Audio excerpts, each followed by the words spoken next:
Welcome to start exam पर आप लोगों का बहुत बहुत स्वागत है। तो दोस्तों UP triple S C VPO की आज ये पहली क्लास है। तो आज हम शुरू करते हैं पंचायती राज का इतिहास। दोस्तों जो सबसे पहला हमारा टॉपिक है पंचायती राज में, तो वो सबसे पहला कौन सा है? पंचायती राज का इतिहास।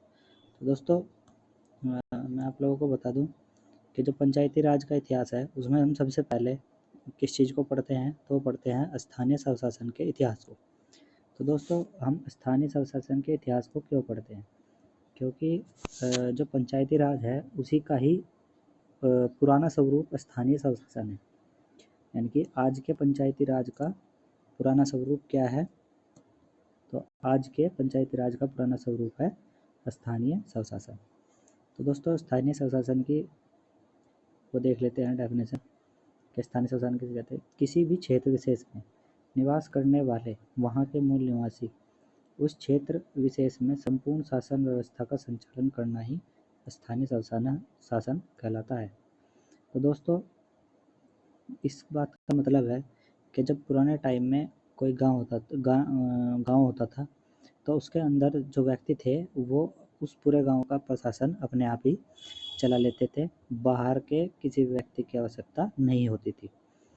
अब बात करते हैं इस व्यवस्था का सबसे बड़ा उदाहरण जो आज वर्तमान रूप में है वो है पंचायती राज।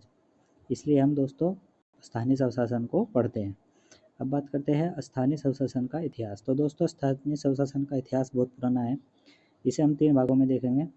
सबसे पहली बात प्राचीन काल, मध्यकाल और आधुनिक काल। तो इसकी शुरुआत प्राचीन काल से ही हो गई थी और अब आधुनिक काल में भी ये पंचायत राज के रूप में है। आधुनिक काल में हम इसे 2 भागों में बांटेंगे, स्वतंत्रता प्राप्ति के पहले का इतिहास में और स्वतंत्रता प्राप्ति के बाद के इतिहास के रूप में हम इसे बांटेंगे। अब सबसे पहले बात करते हैं प्राचीन काल में स्थानीय स्वशासन।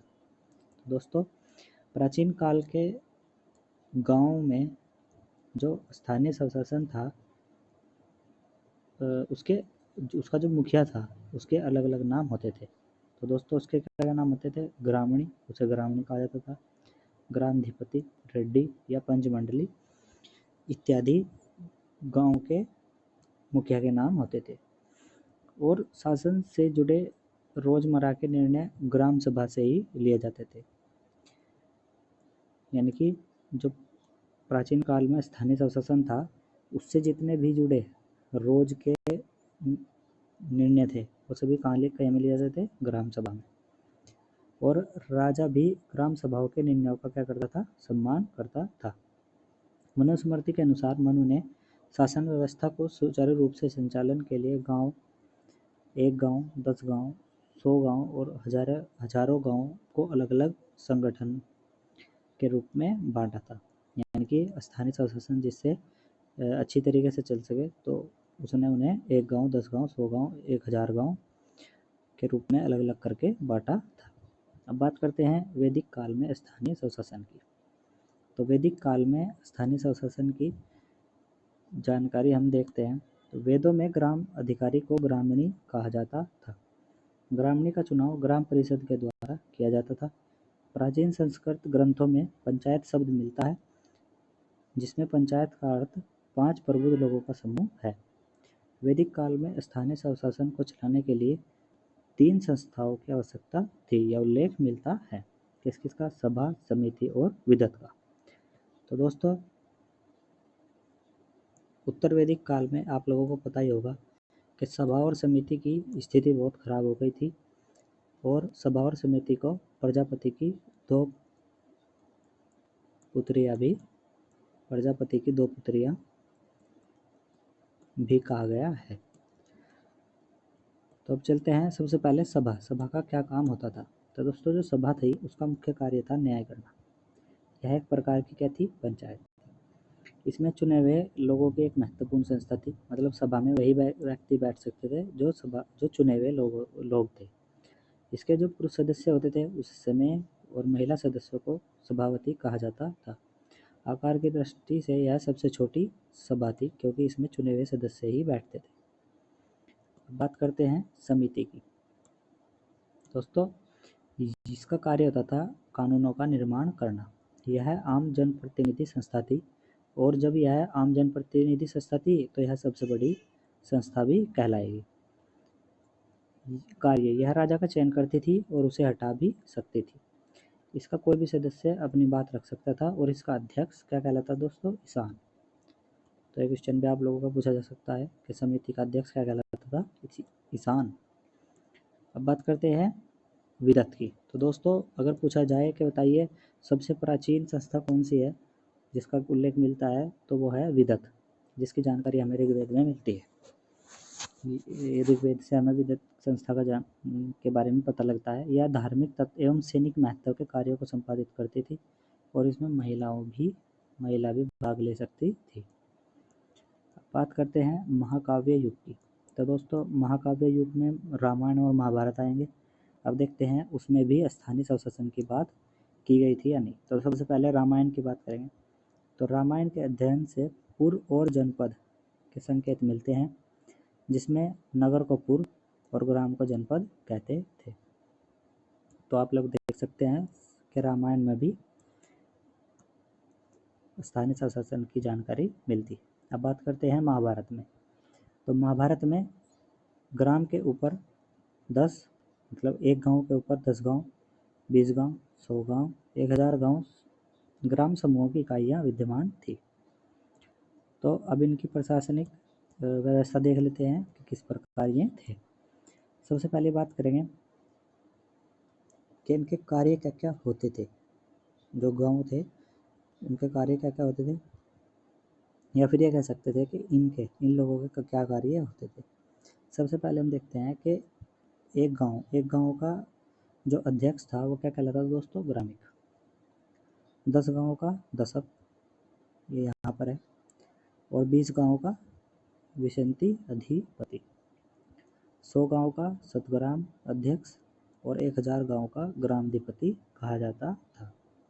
अब इनके कार्य क्या होते थे दोस्तों? गांव की रक्षा करना, गांव से कर एवं राजस्व को वसूलना, इकट्ठा करना, स्थानीय स्वशासन का संचालन, ये सभी कार्य इनके होते थे। बात करते हैं महाभारत के शांति पर्व। महाभारत के शांति पर्व में हमें किस चीज़ की जानकारी मिलती है?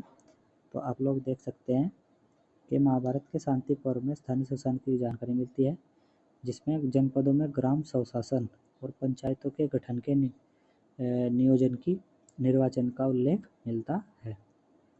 उसके बाद बात करते हैं महाजनपद काल में पंचायती राज। अब 16 महाजनपद है। महाजनपद काल 16 महाजनपदों में से 5 महाजनपदों में गणतंत्रात्मक व्यवस्था मिलती है। तो गणतंत्रात्मक व्यवस्था क्या है? जिसमें चुनाव होता हो दोस्तों। किसमें क्या होता हो? जनता के द्वारा चुनाव होता हो, इसे गणतंत्रात्मक व्यवस्था कहते हैं। अब इसकी जानकारी हमें कहाँ कहाँ से मिलती है? तो दोस्तों इसकी जानकारी बौद्ध ग्रंथ और जैन ग्रंथ, बौद्ध ग्रंथ के अंगुत्तर निकाय और महावस्तु, और जैन ग्रंथ के भगवती सूत्र से इसकी जानकारी मिलती है। अब बात करते हैं कि 5 महाजनपद कौन कौन से थे और उनकी राजधानी क्या थी, क्योंकि दोस्तों यहाँ से एक क्वेश्चन पूछा जा सकता है कि बताइए कौन सा जनपद है जहाँ पर गणतांत्रिक व्यवस्था थी। तो सबसे पहले बात करते हैं कि वज्जी, जिसकी राजधानी वैशाली, विंध्य और मिथिला थी, यह आज के बिहार राज्य में स्थित था। कुरु, जिसकी राजधानी इंद्रप्रस्थ थी, ये दिल्ली, आज के टाइम पर दिल्ली वाला स्थान है। मल, जिसकी राजधानी क्या थी दोस्तों? कुशावती, जो देवरिया यूपी में पड़ता है। बात करते हैं पांचाल की, इसकी राजधानी थी अहिच्छत्र और काम्पिल्य, यह उत्तर यूपी में मिलता है। काम्बोज, काम्बोज की राजधानी थी हटक, यह भी यूपी में था। तो दोस्तों ये 5 महाजनपद हैं जिनसे स्थानीय स्वशासन की जानकारी मिलती है, क्योंकि यहाँ पर चुनाव होते थे। अब बात करते हैं प्रमुख पंचायत अधिकारी। तो दोस्तों प्रमुख पंचायत अधिकारी कौन कौन होते थे? तो सबसे पहले पुरोहित होता था। पुरोहित धार्मिक प्रधान होता था। धार्मिक प्रधान का मतलब है जो हिंदू धर्म हो गया या कोई और भी धर्म हो गया, उसका प्रधान होता था। सभापति, सभापति पंचायतों का सभापतित्व होता था। ग्रामिक, गाँव के मुखिया को ग्रामिक कहते थे, और ग्राम भोजक ग्राम प्रशासक का मुख्य अधिकारी होता था। तो दोस्तों यहाँ से आप लोगों को क्वेश्चन पूछा जा सकता है कि बताइए ग्राम भोजक कौन होता था। तो ग्राम भोजक कौन होता था? सबसे प्रमुख अधिकारी जो गांव पर प्रशासन करता था। तो दोस्तों अब बात करते हैं मौर्यकालीन स्थानीय स्वशासन। दोस्तों मौर्यकालीन स्थानीय स्वशासन की बात करें तो इसमें 3 आपको इम्पोर्टेंट पॉइंट मिलते हैं। सबसे पहले आप देख लीजिए ये 3 इम्पोर्टेंट कौन कौन से हैं पॉइंट, ये आपसे पूछा सकता है। मौर्य काल में ग्राम सभा के प्रमुख को ग्रामिक कहते थे।